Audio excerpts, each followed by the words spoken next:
India and China fight over a disputed border, and Taiwan could become a bargaining chip.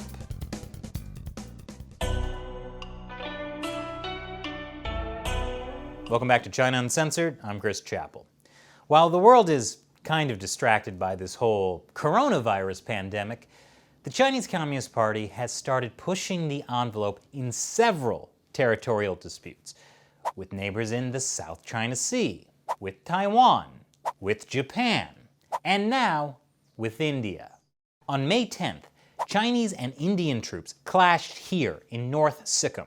It was a 150-person brawl with soldiers fighting and throwing rocks. 11 soldiers were injured. Why? Because they were throwing rocks at each other. I didn't even know adults did that.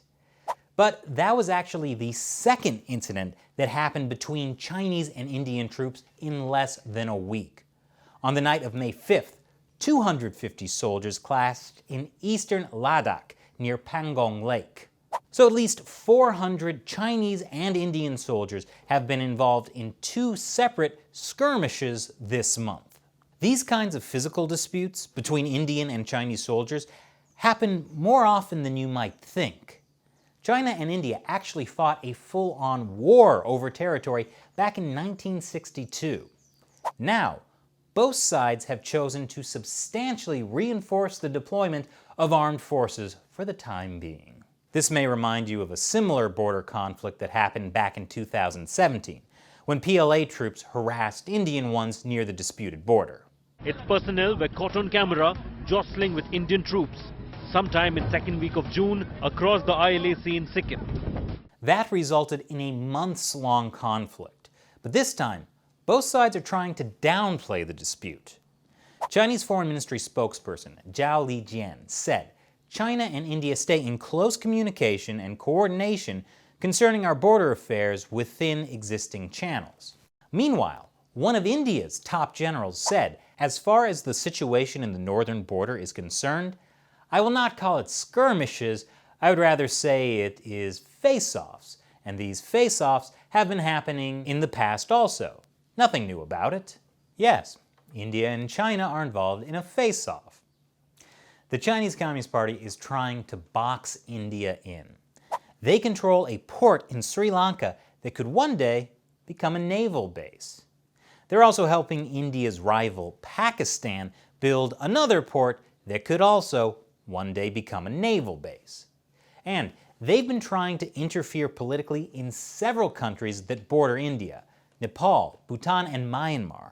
And judging by how aggressive the Chinese regime is getting with all of its neighbors, why is this latest border spat being treated as nothing of concern?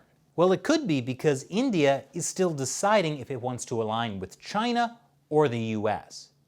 India has bargaining power with both countries. And now, there's an unexpected bargaining chip: Taiwan.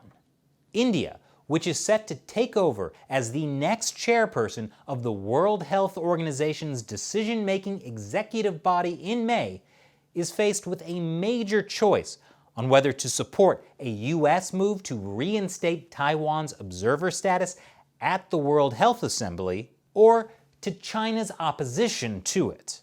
And China's little incursion across the disputed border could be a gentle reminder to India that China has a military that's willing to fight. You know, just in case India decides to support Taiwan. Or it could just have been that some Chinese soldiers started throwing rocks.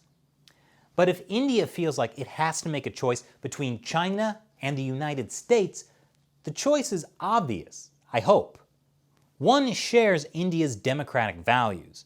The other is an authoritarian regime known for a history of breaking promises. India shouldn't have to settle for a status quo where regular face-offs are nothing new.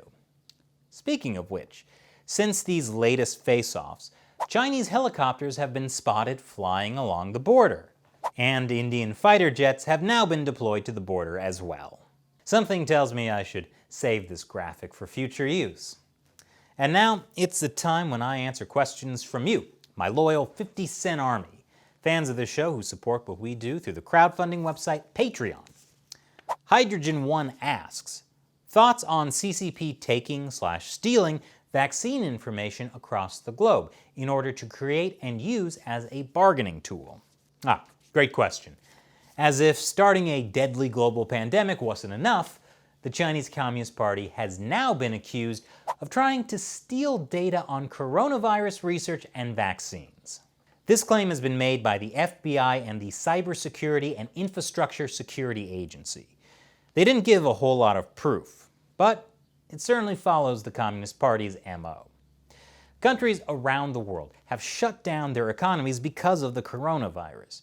And even as some begin to open up again, there are fears this will only result in a second, more deadly wave of the coronavirus.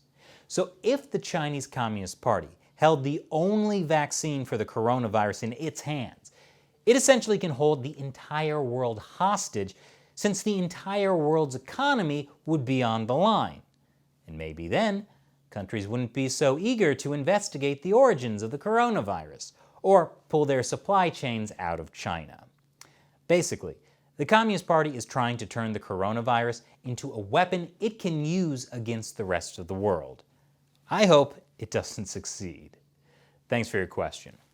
And for all of you watching, if you want to stand up to the Chinese Communist Party and YouTube's censorship, consider joining the 50 Cent Army too. You'll have a chance to ask me questions on the show, and there are some other cool perks as well. Check out patreon.com/China Uncensored to learn more. And be sure to subscribe, and check back every Monday, Wednesday, Friday, and Saturday for new episodes, because YouTube isn't always sending out notifications about new episodes. Once again, I'm Chris Chappell. See you next time.